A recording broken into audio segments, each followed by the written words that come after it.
Welcome to Build for Bharat, where you and I learn from the builders and makers for Bharat. I'm your host, Sanjay Jain. Today I have with me Sanjay Mansabdar, who is the founder of Dvara E-Registry. Sanjay, welcome to Build for Bharat. Thank you, Sanjay. So nice to be on the podcast. Sanjay, you have been working to enable credit for smallholder farmers. I want you to tell our audience the importance of the space. So just like any other, if you treat agriculture as a business, a small business nevertheless, but a business, just like any other business needs credit, so does agriculture. In some ways, even more so, because at the end of the day, agriculture, the revenues are back-ended, but the costs as well as the farmer has to make a livelihood prior to the harvest as well. So in that sense, credit is an important component, even more than it is for other businesses. So that's really the genesis of it. Now, the issue with respect to a few other things really are around the reason why we've pushed this area or we've worked in this area largely is because the current interventions are really not working at this point in time. So there's a whole bunch of government programs, but we know that last mile credit is not actually reaching farmers. Similarly, if you look at the statistics, less than 70% of farmers have access to formal credit. So there is an issue with respect to credit, especially as it's an important issue for farmers. Sanjay, you have outlined the problem fairly well. So now take us to what you're actually building and the roadblocks that you're solving for. Sure. So let me just take a minute to just talk about what are the issues to formal credit for farmers. As I see it, there are really two or three issues. The first key issue is really information. As I mentioned a little while ago, less than 70% of farmers less than 30% of farmers have had access to formal credit in the past, which really means there's no information, there's no credit bureau report, there's no sense of whether a farmer is doing sensible activity. As we know, a large part of the rural economy is in cash, so analyzing bank statements doesn't help.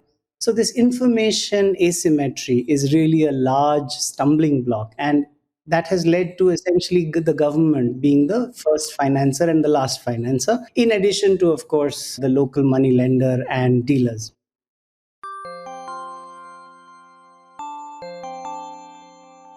Now, this is one of the key problems, is how do you figure out who's doing sensible activity? The other roadblock really is with respect to access. So there is private sector capital willing to lend to farmers, but the roadblocks for them are, how do I actually find the farmers? How do I actually reach them? And these are the two key things that we are solving for. One is this information asymmetry. Number two is this last mile access for private capital to reach these borrowers. Sanjay, the thing that you're talking about is very structural. I want to understand the role of technology in the solutions. Great question. So I think tech is central to all of this, right? So I'll tell you our solution to these two problems. I'll describe that briefly. And I guess you'll see how tech is absolutely intrinsic to the solution in all ways. So let me take the first issue, which is how do you actually get information about what farmers are doing? Is it sensible activity?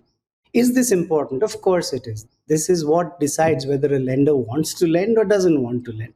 And looking at it from the lender's lens, I have personally seen many farmers who do fairly marginal activity, which really means, they throw seed in the field in an unsystematic manner, come back at the end of the season. If something's there, great. If it isn't, they've already not done much work with it. So there's not much of an investment. So anything that comes is a bonus for them. This is not financeable activity, right? Looking at it from the lender's lens. So really, how does the lender know whether this farmer is actually doing sensible work? And that's where tech comes into the picture with our solution. What we do is we digitize farmer lands, right? So every land parcel that he has, we get a very precise border estimation. It does two things. The first thing it does, it gives us this estimate of land, the area itself, which is because that's what really determines the extent of cash flows from that activity. So that's an important input. The second input really is this allows you to synthesize data from satellite data. And this is historical data I'm talking about, which goes back several years. You can also synthesize data from weather data. Now, if you start to put all of this together and start to apply data science to this, you can come up with very, very precise estimates of the quality of agriculture that's happening on that land parcel. So what is the risk? What is the productivity? So clearly, this is entirely driven by tech, as you can see. The second aspect of the problem that I talked about, which is really the last mile. This won't work if you have reams of paper, if you have everything that the farmer needs to go to 5 places for this to happen. It's not going to work. So at the end of the day, you have to synthesize something that will do all of this at the doorstep of the farmer.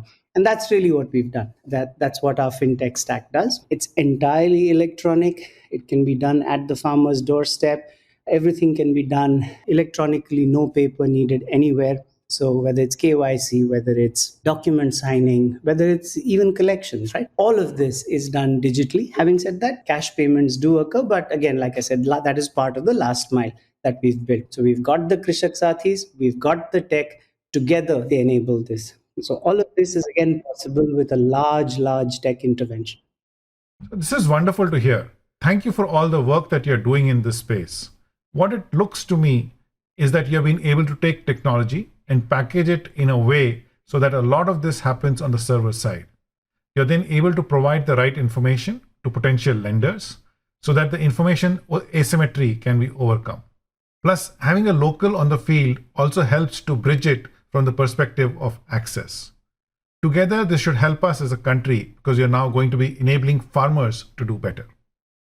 Absolutely. Very excited with this. I do think that this combination of tech-enabled services is the way to go. And I really do think that something like what we've built is truly scalable and brings about truly transformative changes. Thanks, Sanjay, for being on the podcast and helping our listeners understand this part of your journey.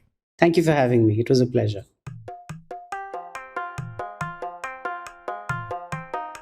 Thank you for tuning in. This has been another episode of Build for Bharat, where we feature bite-sized discussions with the architects who are building India's inclusive digital future. Build for Bharat is a part of the Bharat Inclusion Initiative, where we support entrepreneurs who are building for Bharat with inclusive products. We are on the web, Twitter, and LinkedIn. Do write to us with your suggestions and requests to feature a guest or a topic. We'll be back again with more insights soon. Subscribe now to never miss an episode.